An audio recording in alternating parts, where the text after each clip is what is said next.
बिहार की सबसे बड़ी समस्या के तौर पर दिख रही है। और ये समस्या बेरोजगारी और पलायन बिहार में एक बड़ी समस्या है, ये बात तो हर व्यक्ति जानता है। इसके लिए किसी पदयात्रा की जरूरत नहीं है, लेकिन पदयात्रा से आप ये जानते हैं इसकी विकरालता कितनी है, इसका सामाजिक असर कितना है। गाँव में अभी तक करीब 1500 से ज़्यादा गांव हम लोग गए हैं। गांव में करीब 40 से 50% जो युवा हैं वो गांव से बाहर किसी न किसी रोजगार मजदूरी के लिए छोड़कर चले गए हैं, और साल में कभी 10 दिन 15 दिन के लिए एक बार अपने गांव अपने परिवार आते हैं। ज़्यादातर परिवार में खासकर महिलाएं जो हैं उन्होंने इस बात को एक तरह से अपने जीवन की सच्चाई मान लिया है कि उनके परिवार के लोग उनसे साल में 15-20 दिन से ज़्यादा उनके साथ नहीं रहेंगे। लोग परिवार के साथ रहने का यहाँ धीरे धीरे सामाजिक कॉन्सेप्ट ही खत्म होता चला गया है।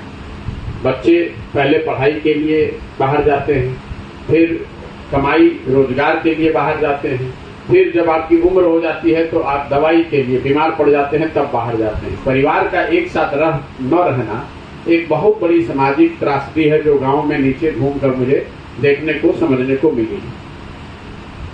दूसरी जो बड़ी समस्या है वो जिसकी चर्चा हर जगह हो रही है वो है शिक्षा व्यवस्था का ध्वस्त हो जाना।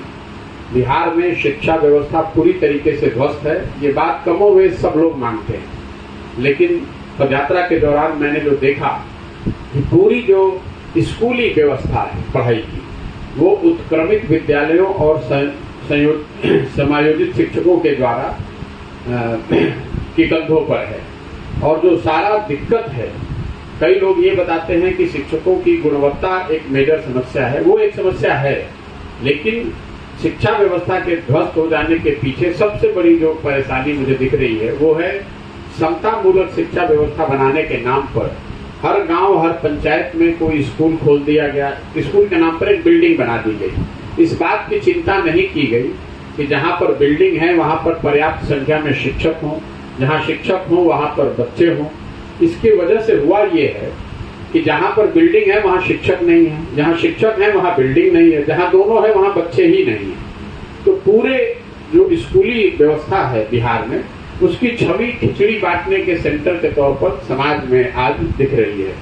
जो लोग कॉलेज में जा रहे हैं, किसी तरह कॉलेज तक पहुंच जा रहे हैं, एक तो यहाँ कॉलेज की भी हालत ऐसी है, वहाँ बिल्डिंग है, वहाँ शिक्षक भी हैं, बड़ी संख्या में छात्रों ने वहाँ नामांकन भी करा रखा है, लेकिन कॉलेज में भी यहाँ कहीं पढ़ाई नहीं हो रही है। बच्चे वहाँ एक बार नामांकन के लिए जाते हैं, फिर एडमिट कार्ड लेकर परीक्षा देने जाते हैं और फिर अंत में एक बार डिग्री लेने जाते हैं।